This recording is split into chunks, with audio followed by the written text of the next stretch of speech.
বঙ্গাব্দের 15ই বৈশাখ স্বর্গপথে নামে একটি কবিতা লিখেছিলেন, যার প্রথম দুটি স্তবক নিয়ে এই কবিতা দুঃসময়ে এই কবিতাটি কল্পনা কাব্যগ্রন্থের প্রথম কবিতা হিসেবে পরিগণিত হয়েছে। কবিতাটি আমি আবৃত্তি করছি। যদিও সন্ধ্যা আসিছে মন্দ মন্থরে, সব সঙ্গীতে গেছে ইঙ্গিতে থামিয়া। যদিও সঙ্গী নাহি অনন্ত অম্বরে, যদিও ক্লান্তি আসিছে অঙ্গে নামিয়া। মহাশঙ্কা জপিছে মৌন মন্তরে, দিক দিগন্ত অবগুণ্ঠনে ঢাকা। তবু বিহঙ্গর বিহঙ্গ মোর, এখনই অন্ধ বন্ধ করো না পাখা। এ নহে মুখর বন মর মর গুঞ্জিত, এ যে অজগর গরজে সাগর ফুলিছে।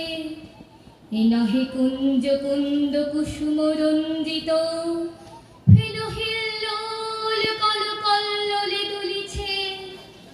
কোথারে সে তীর ফুল পল্লব পুঞ্জিত, কোথারে সে নীর কোথাশ্রয় শাখা। তবু বিহঙ্গর বিহঙ্গ মোর, এখনই অন্ধ বন্ধ করো না পাখা। এখনো সম্মুখে রয়েছে সুচির সরবরি, ঘুমায় অরুণ সুদূর অস্ত অচলে। বিশ্ব জগৎ নিঃশ্বাস বায়ু সম্বরী, স্তব্ধ আসনে প্রহর গণিছে বিরলে। সবে দেখা দিল অকুল তিমির সন্তরী, দূর দিগন্তে ক্ষীণ শশাঙ্ক বাঁকা। তবু বিহঙ্গর বিহঙ্গ মোর, এখনই অন্ধ বন্ধ করো না পাখা।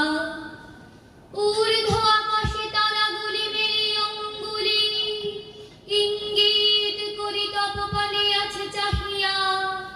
নিম্নে গভীর অধীর মরণ উচ্ছলি, শত তরঙ্গে তোমা পানে উঠে ধাইয়া। বহুদূর তীরে কারা ডাকে বাঁধি অঞ্জলি, এসো এসো সুরে করুণ মিনতি বাখা। ওরে বিহঙ্গ ওরে বিহঙ্গ মোর, এখনই অন্ধ বন্ধ করো না পাখা। ওরে ভয় নাই নাই স্নেহ মোহ বন্ধন, ওরে আশা নাই আশা শুধু মিছে ছলনা। ওরে ভাষা নাই নাই বৃথা বসে ক্রন্দন, ওরে গৃহ নাই নাই ফুল সেজ রচনা। আছে শুধু পাখা, আছে মহানভ অঙ্গন, উষা দিশাহারা নিবিড় তিমির আঁকা। ওরে বিহঙ্গ মোর, এখনই অন্ধ বন্ধ করো না পাখা। নমস্কার।